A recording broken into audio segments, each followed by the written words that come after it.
Welcome to news and views. ఇవాళ వార్తాపత్రికల్లోని కథనాలు, వాటి వెనుక వాస్తవాలు, వాటి వెనుకల సాగే విశ్లేషణతో న్యూస్నో కార్యక్రమానికి స్వాగతం. ఓవరాల్గా చూస్తే నిన్న రెండు తెలుగు రాష్ట్రాల్లోని కీలకమైన పత్రికలు ఏవైతే ఉన్నాయో ప్రధాన పత్రికల్లో వచ్చిన వార్తలను ఒకసారి మనం అబ్జర్వ్ చేస్తే ఈనాడు పత్రికలో అమరావతికి కొత్త కళ అంటూ 11,467 కోట్లతో రాజధాని పనుల పునఃప్రారంభానికి సంబంధించిన వార్త మనకు కనిపిస్తుంది. అదే సందర్భంలో గత కొంతకాలంగా కాకినాడ సీపోర్టుకు సంబంధించి జరుగుతున్న ఇష్యూలో కీలకమైన విషయము, అందులోనూ వైకాపా హయాంలో కాకినాడ సీపోర్ట్ లిమిటెడ్లో 41.12% అరవిందో పరం అవ్వడానికి నాటి ప్రభుత్వ పెద్దలు దౌర్జన్యం చేశారంటూ సిఐడికి ఫిర్యాదు చేసిన వార్త మనకు కనిపిస్తుంది. ఇక మరొక కీలకమైన వార్త చూస్తే మాత్రం ఏదైతే తప్పు చేసిన వారు పర్యవసానాలు ఎదుర్కోవాల్సిందే అంటూ మహిళల మీద అసభ్యకర పోస్టులపై జస్టిస్ సూర్యకాంత్ చేసిన వ్యాఖ్యలకు సంబంధించిన వార్త మనకు కనిపిస్తుంది. అందులో భాగంగా కొన్ని పోస్టులు తీవ్ర అవమానకరంగా ఉన్నాయంటూ వ్యాఖ్య చేస్తూ సజ్జల భార్గవరెడ్డికి సుప్రీంకోర్టులో చుక్కెదురైన పరిస్థితికి సంబంధించిన వార్త మనకు కనిపిస్తుంది. ఇక బిఎన్ఎస్ కేసులు కొట్టివేయాలంటూ పిటిషన్ను విచారణకు విముఖత వ్యక్తం చేస్తూనే హైకోర్టుకే వెళ్లాలని సూచించి 2 వారాల పాటు అరెస్టు నుంచి తాత్కాలిక రక్షణ ఇచ్చిన పరిస్థితి మనకు కనిపిస్తుంది. అదే సందర్భంలో జగన్ను అక్రమాస్తుల కేసుల విచారణలో జాప్యం ఏంటంటూ సిబిఐని సుప్రీంకోర్టు ప్రశ్నించింది. వాటి స్థితిగతులపై అఫిడవిట్ దాఖలు చేయాలని ఆదేశిస్తూ పరిశీలించి తగిన ఉత్తర్వులు ఇస్తామని స్పష్టీకరించిన నేపథ్యంలో ఈ నెల 13కి ఈ కేసును వాయిదా వేసిన పరిస్థితి మనకు కనిపిస్తుంది.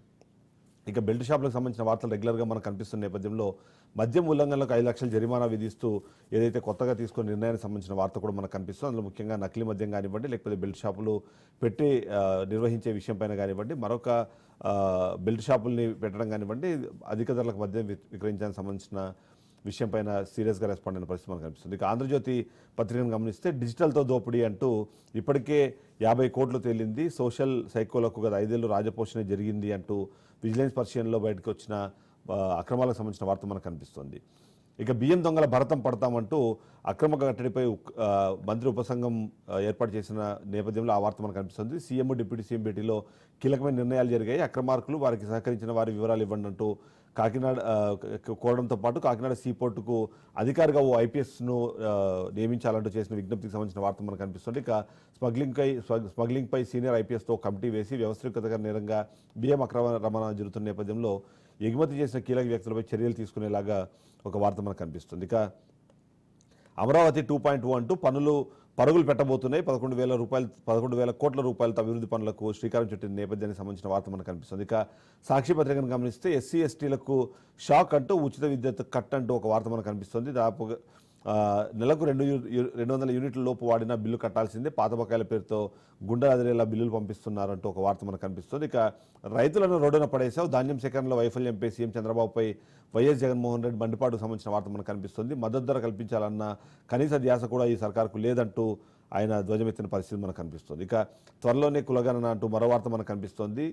త్వరలోనే కులగణన జాబితాలు విడుదల అంటూ మరొక వార్త మనకు కనిపిస్తుంది. విడతల వారీగా ఎస్సీ ఎస్టీ బీసీ కులాల జాబితాలు తొలుత 4 వారాల్లోపు ఎస్సీ కులాల జాబితా అలాగే సచివాలయాల్లో ప్రదర్శిస్తారు. వాటిపై అభ్యంతరాల స్వీకరణ చేసి అనంతరం అధికారికంగా ప్రకటించే అవకాశం ఉందంటూ కనిపిస్తుంది. ఇక డైవర్షన్ ఫ్లాప్ అయిందంటూ బాబు స్క్రిప్ట్ బోల్తా కొట్టిందంటూ మరో వార్త మనకు కనిపిస్తుంది. చంద్రబాబు డైరెక్షన్లోనే పవన్ నాదెండ్ల బియ్యం హైడ్రామా ఆడారు. ప్రభుత్వ వైఫల్యాలు తమ దోపిడీని కప్పపుచ్చుకునేందుకు ఎత్తుగడగా దీన్ని వైసీపీ భావిస్తుందంటూ ఒక వార్త మనకు కనిపిస్తుంది. ఇక రోడ్డెక్కిన రైతన్న మద్దతు ధర కోసం అంటూ మరో వార్త మనకు కనిపిస్తుంది. రాష్ట్ర చేతులు ఎన్నడూ వీళ్ళని విధంగా నిరసనలు, ధాన్యం కొనేవారు లేరంటూ రైతులు గగ్గోలు పెడుతున్నారంటూ మరో వార్త మనకు కనిపిస్తుంది. ఇక తెలంగాణకు సంబంధించి చూస్తాను, తెలంగాణ ఈనాడు పత్రికలో మనకు వార్తలు ఇవాళ కనిపిస్తున్నాయి. అందులో ముఖ్యంగా చూస్తే ఏదైతే ప్రజలే బుద్ధి చెప్తారు అంటూ ప్రజలే బుద్ధి చెప్పాలి ప్రభుత్వాన్ని బద్నాం చేసేవారికి అంటూ నిన్న రేవంత్ రెడ్డి చేసిన వ్యాఖ్యలకు సంబంధించిన వార్త మనకు కనిపిస్తుంది. వైద్య విద్యా రంగాలకి మా మొదటి ప్రాధాన్యము, ఉద్యోగాల భర్తీలో దేశంలోనే రికార్డు సృష్టించాము, పబ్లిక్ సర్వీస్ కమిషన్ ప్రక్షాళన మా పనితీరుకు గీటురాయి అంటూ వైద్యారోగ్య శాఖ విజయోత్సవ సభలో రేవంత్ రెడ్డి చేసిన వ్యాఖ్యలకు సంబంధించిన వార్త కనిపిస్తుంటే రేవంత్ రెడ్డిది 2 నాలుకల ధోరణి అంటూ నిన్న హరీష్ రావు చేసిన వ్యాఖ్యలకు సంబంధించిన వార్త కూడా మనకు కనిపిస్తుంది. ఏడాది పాలనలో ప్రజలు వంచనకు గురయ్యారు, అలాగే ఇప్పటివరకు ఏం జరిగింది లేదు అన్న విషయంపైన సంబంధించిన వార్త మనకు కనిపిస్తుంది.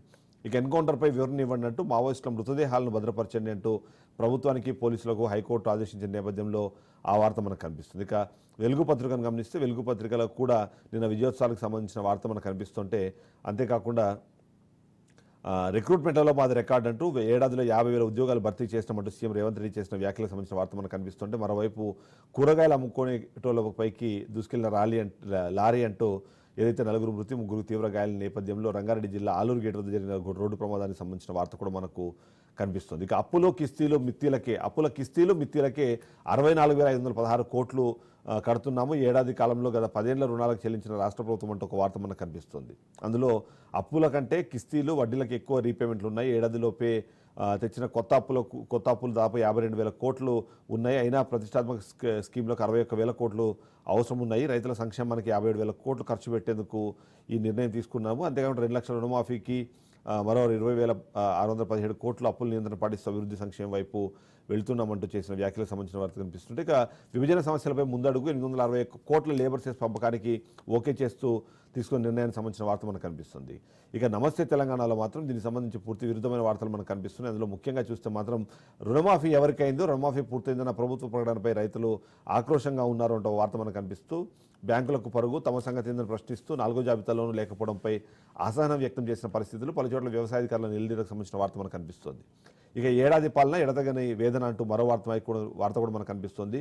ఫిరాయింపులు, దబాయింపులు, బుకాయింపులు అన్నీ అంటూ హరీష్ రావు చేసిన వ్యాఖ్యలకు సంబంధించిన వార్త కనిపిస్తుంది. ఇక అంతా చక్కగుంటే అడ్డకిందలు ఎందుకంటూ మరో వార్త మనకు కనిపిస్తుంటే, వర్గీకరణ ఆగే పరిస్థితి లేదు, నాడు రాజ్యాంగ రచన ఆగలేదు, ఇది అంతే అంటూ మాలల్లో మనువాదులు పెరిగిపోయింటూ లీడర్లు మీ వన్ సైడ్లో పనిచేయదు అంటూ 30 ఏళ్లుగా నాది నల్లకండు అని అంటూ ఏదైతే నిన్న మందకృష్ణ మాది చేసిన వ్యాఖ్యలకు సంబంధించిన వార్త మనకు కనిపిస్తుంది. ఓవరాల్గా చూస్తే మాత్రం తెలంగాణలో ప్రభుత్వం మారింది. ఏడాది పాలన పూర్తవుతున్న నేపథ్యంలో విజయోత్సవ సంబరాలు చేసుకుంటున్న పరిస్థితి మనం చూస్తున్నాం. ఆ విజయోత్సవ సంబరాలకు సంబంధించి ఇప్పటికే ప్రతిపక్షాలు చాలా ఘాటుగా స్పందిస్తున్న నేపథ్యంలో దానిపైన ఇవాళ మనము చర్చను చేపడుతున్నాం.